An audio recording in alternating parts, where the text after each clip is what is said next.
May be നിങ്ങളോട് ആരും ഇത് പറഞ്ഞിട്ടുണ്ടാവില്ല. അതായത് നിങ്ങൾക്ക് എല്ലാവർക്കും നിങ്ങളുടേതായ വിലയുണ്ട്. നിങ്ങൾക്ക് വിലയുണ്ടാവുന്നത് അത് നിങ്ങൾ കാണാൻ എങ്ങനെ ഇരിക്കുന്നു, അല്ലെങ്കിൽ ആൾക്കാർ നിങ്ങളെ എങ്ങനെ ചൂസ് ചെയ്യുന്നു, അല്ലെങ്കിൽ ഒരുപാട് സ്റ്റാറ്റസും സമ്പത്തും എന്നുള്ളതും കൊണ്ടല്ല നിങ്ങളുടെ വില അല്ലെങ്കിൽ നിങ്ങളുടെ ആ ഒരു വേർത്ത് എന്ന് പറയുന്നത് തീരുമാനിക്കപ്പെടുന്നത്. ആക്ച്വലി നമ്മളെല്ലാവരും ഒരുപാട് ഭാഗ്യം ചെയ്തവരാണ്. അല്ലാഹു സുബ്ഹാനഹു തആല നമ്മളെല്ലാവരെയും ഓരോ പർപ്പസ്, ഓരോ ലക്ഷ്യം വെച്ചിട്ടാണ് നമ്മളെല്ലാവരെയും സൃഷ്ടിച്ചിരിക്കുന്നത്. സോ അതിലൂടെ തന്നെ നമ്മൾക്ക് മനസ്സിലാക്കാം നമ്മളുടെ വില അല്ലെങ്കിൽ നമ്മളുടെ ആ ഒരു വേർത്ത് എന്ന് പറയുന്നത് എത്രത്തോളം വലുതാണെന്ന്. സോ ഒരിക്കലും നമ്മൾ ആൾക്കാരിൽ നമ്മളുടെ വില അന്വേഷിച്ച് പോവേണ്ട ആവശ്യമില്ല. ആൾക്കാർ നമ്മളെങ്ങനെ കാണുന്നു എന്നുള്ളതാണ് നമ്മൾ നോക്കുന്നതെങ്കിൽ അതൊരിക്കലും എപ്പോഴും നിലനിൽക്കില്ല. കാരണം ആൾക്കാർ മാറും, അവരുടെ അഭിപ്രായങ്ങൾ മാറും, അവരുടെ ചിന്താഗതി മാറും. ആൾക്കാർക്ക് എപ്പോൾ വേണമെങ്കിലും നമ്മളെ വിട്ടുപോകാം അല്ലേ?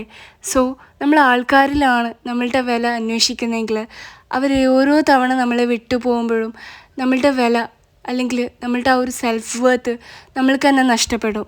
പക്ഷേ അള്ളാഹു നമ്മളെങ്ങനെയാണ് കാണുന്നത് എന്ന് ചോദിച്ചാൽ അതൊരിക്കലും ആൾക്കാരെ പോലെ ദുർബലമായിരിക്കില്ല. നമ്മളിടുന്ന ഓരോ എഫേർട്ടും ഓരോ പരിശ്രമവും അവൻ കാണുന്നുണ്ട്. ആരും കാണാതെ നമ്മൾ കരഞ്ഞ കണ്ണീരും നമ്മളുടെ ചിരികളിൽ ഒളിപ്പിച്ചു വെച്ച നമ്മളുടെ സങ്കടങ്ങളും എല്ലാം അള്ളാഹുവിനെ അറിയാം. അള്ളാഹു നമ്മളെ സ്നേഹിക്കണമെങ്കിൽ നമ്മൾ പെർഫെക്റ്റ് ആയിരിക്കണം. ഇങ്ങനെയുള്ളൊരു ചിന്താഗതി നിങ്ങൾക്ക് ഉണ്ടായിട്ടുണ്ടോ? പക്ഷേ അതല്ല. അള്ളാഹുവിനെ അറിയാം നമ്മളെല്ലാവരും മനുഷ്യരാണ്.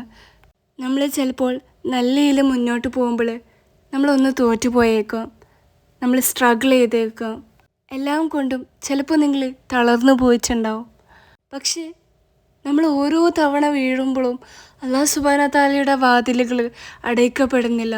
നമ്മളെപ്പോൾ പോയാലും ആ ഒരു വാതിൽ എപ്പോഴും തുറക്കപ്പെട്ടിട്ടുണ്ടാവും. നമ്മൾ ഓരോ രാവിലെയും ഉണരുന്നത് അതൊരു സൈനാണ്, അതൊരു അടയാളമാണ്.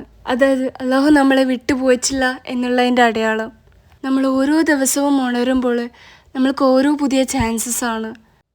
നമ്മൾക്ക് ഇഷ്ടപ്പെട്ട ഒരാളോട് നമ്മൾ നല്ല രീതിയിലല്ലേ സംസാരിക്കുക? എപ്പോഴെങ്കിലും നമ്മളോട് സംസാരിക്കുന്ന രീതി ശ്രദ്ധിച്ചിട്ടുണ്ടോ?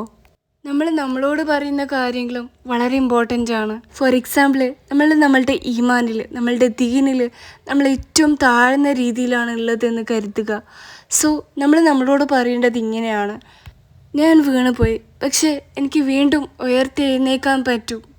അള്ളാഹുവിൻ്റെ സഹായത്തോടെ എനിക്ക് വീണ്ടും എൻ്റെ ദീനിലേക്ക് തിരിച്ചു വരാൻ പറ്റും. ഞാൻ ഒരുപാട് തെറ്റുകൾ ചെയ്തു പോയി, പക്ഷേ ഇനി ഒരിക്കലും ഞാനത് റിപ്പീറ്റ് ചെയ്യൂല. സോ ഇങ്ങനെ വേണം നമ്മളെ തന്നെ മോട്ടിവേറ്റ് ചെയ്ത് മുന്നോട്ട് പോകാൻ വേണ്ടിയിട്ട്. സ്വാഭാവികമായിട്ടും ഇപ്പോൾ നമ്മളുടെ ഈമാൻ വളരെ ലോ ആയിട്ടാണ് ഉള്ളതെങ്കിൽ ശൈത്താന് നമ്മൾ ഒരുപാട് രീതിയിൽ നമ്മളുടെ മനസ്സിനെ വേറെ രീതിയിൽ പറഞ്ഞ് പഠിപ്പിക്കും. അതായത് നീ ഇത്രയൊക്കെ തെറ്റ് ചെയ്തില്ലേ, നീ അള്ളാഹുവിൽ നിന്ന് ദൂരെയാണ്, അതുകൊണ്ട് നിനക്കൊരിക്കലും അള്ളാഹുവിലേക്ക് അടുക്കാൻ പറ്റില്ല എന്നിങ്ങനെയുള്ള തോട്ട്സ് ആയിരിക്കും ശൈത്താൻ നമ്മളുടെ മനസ്സിലേക്ക് നിറയ്ക്കുക. സോ അതൊരു ട്രാപ്പാണ്. ഓരോ തവണ നമ്മൾ വീഴുമ്പോഴും നമ്മൾ വീണ്ടും അള്ളാഹുവിൽ വിശ്വസിച്ച് നമ്മൾ ഉയർത്തെഴുന്നേൽക്കണം. ചിലപ്പോൾ നമുക്ക് ഒറ്റയടിക്ക് മാറാൻ പറ്റില്ല, പക്ഷേ പതിയെ പതിയെ ഓരോ സ്റ്റെപ്പായിട്ട് നമ്മൾക്ക് തീർച്ചയായിട്ടും വളരാൻ സാധിക്കും. സോ നിങ്ങൾക്ക് നിങ്ങളുടെ ഈമാന് വളരെ ലോ ആയിട്ടാണ് തോന്നുന്നതെങ്കിൽ നിങ്ങൾ ഒരിക്കൽ കൂടെ എഴുന്നേൽക്കുക, നിസ്കരിക്കുക, വീണ്ടും വീണ്ടും നിങ്ങളെ വിശ്വസിക്കുക. നിങ്ങളുടെ ജീവിതത്തിലെ ഒരു ഭാഗം മോശമായെന്ന് വെച്ചിട്ട് നിങ്ങളുടെ ജീവിതം അവിടെ തീരുന്നില്ല. അല്ലാഹു സുബ്ഹാനഹു തആല നമ്മളുടെ എല്ലാവരെയും സ്റ്റോറി എഴുതിയിട്ടുണ്ട്. സോ ഒന്നുകൂടെ ഓർമ്മിപ്പിക്കാം, ആൾക്കാരെങ്ങനെ നമ്മളെ കാണുന്നു എന്നതിലല്ല നമ്മളുടെ വിലയുള്ളത്, മറിച്ച് അല്ലാഹു സുബ്ഹാനഹു തആല നമ്മളെങ്ങനെ കാണുന്നു എന്നതിലാണ് നമ്മളുടെ യഥാർത്ഥ വിലയുള്ളത്. മേ ബി ആൾക്കാർ നമ്മളെ തെറ്റിദ്ധരിച്ചേക്കാം, ഓർ നമ്മളെ ഇഷ്ടപ്പെടാതിരിക്കാം, പക്ഷേ എല്ലാം അള്ളാഹു അറിയുന്നവനാണ്. ആൻഡ് മേ ബി ഒരു ദിവസം നിങ്ങൾ തിരിച്ചറിഞ്ഞേക്കാം. അതായത് നിങ്ങൾ ആൾക്കാരിൽ നിന്ന് നോക്കി നടന്ന ആ ഒരു വാല്യൂ, ആ ഒരു സ്നേഹം മേ ബി നിങ്ങൾ പോലും അറിയാതെ അല്ലാഹു സുബ്ഹാനഹു തആല നിങ്ങൾക്ക് തന്നിട്ടുണ്ടാവും എന്നുള്ളത്.